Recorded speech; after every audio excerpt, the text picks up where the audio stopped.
नमस्कार बंधुरा रीतार होम किचेने आपनादेर स्वागत। आजकेर आमी बानाबो आलू करला माछेर माथा दिए एकटा सब्जी। तो आलू करला आमी लाल लाल करे भेजे निচ্ছি हालका करे।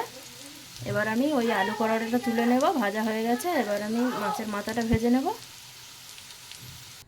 कड़ाइते तेल दिए दिएछि, तेल गरम हये गेछे। एबार आमी उচ্ছে आलूटा तुले निয়েছি भालो करे भेजे ओई कड़ाइते माछेर माथाटा दिए भेजे नेब भालो करे।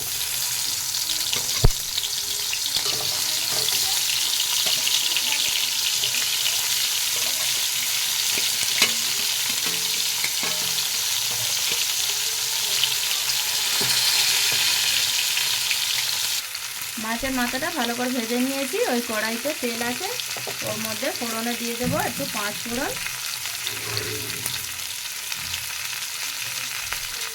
ফোড়ন দিয়ে দিয়েছি। এবারে শুকনো লঙ্কা দিয়ে দেবো ফোড়নে।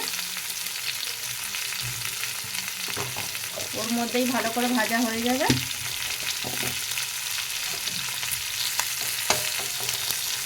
মাছটাও ভালো করে ভাজা হয়ে গেছে। এবার আমি একটু ভেঙে দেবো।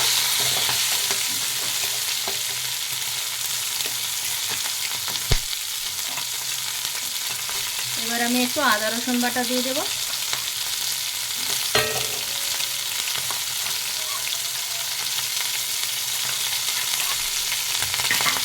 আদা রসুন বাটা দিয়ে দিয়েছি, ভালো করে ভেজে নেব ওই মাছের মাথার সাথে।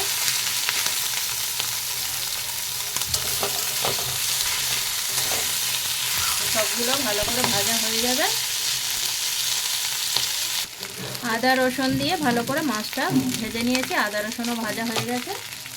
আমি এখানে মাছের মাথা দিয়ে করলাটা বানাচ্ছি, ওই জন্যে আমি আদা রসুন বাটাটা দিয়েছি। মশলা দিয়ে দেব, লবণ দিয়ে দেব, হলুদ গুঁড়ো দিয়ে দেব, অল্প একটু লঙ্কা গুঁড়ো দিয়ে দেব। ভালো করে নাড়িয়ে নেব।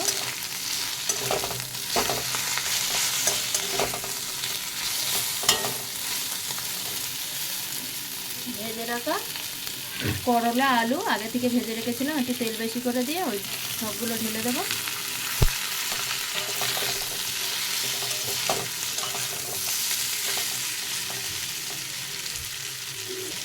অল্প একটু জল দিয়ে দেবো ওই বাটিতে তেল নিয়ে ভালো করে নাড়িয়ে নেব।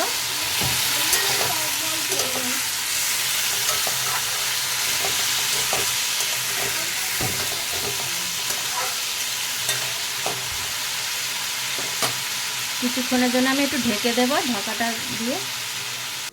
এবার ঢাকাটা খুলে দেখে নেব হয়ে গেছে কি সবজিটা। সবজি থেকে তেল ছেড়ে দিয়েছে, হয়ে গেছে একদম। এইভাবে আপনারা মাছের মাথা দিয়ে আলু করলা বানিয়ে খেয়ে দেখবেন কতটা ভালো হবে। আলু এখানে সেদ্ধ হয়ে গেছে।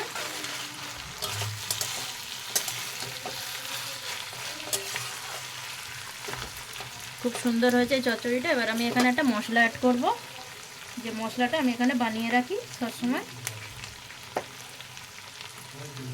তো বন্ধুরা আমি এর মধ্যে একটা মশলা অ্যাড করছি। মশলাটা হচ্ছে গোটা ধনে, গোটা জিরে আর একটু সঁফ আছে, ওইটা আমি আগে থেকে ভেজে রেখে দিই গুঁড়িয়ে। ওই মশলাটা ওপর থেকে ছড়িয়ে দেব। এই মশলাটা দিলে খেতে ভালো লাগে।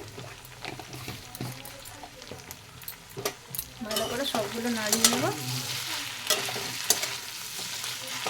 এইটা একটু চচ্চড়ি মতন হবে, ভাতের সাথে খুব সুন্দর লাগবে খেতে।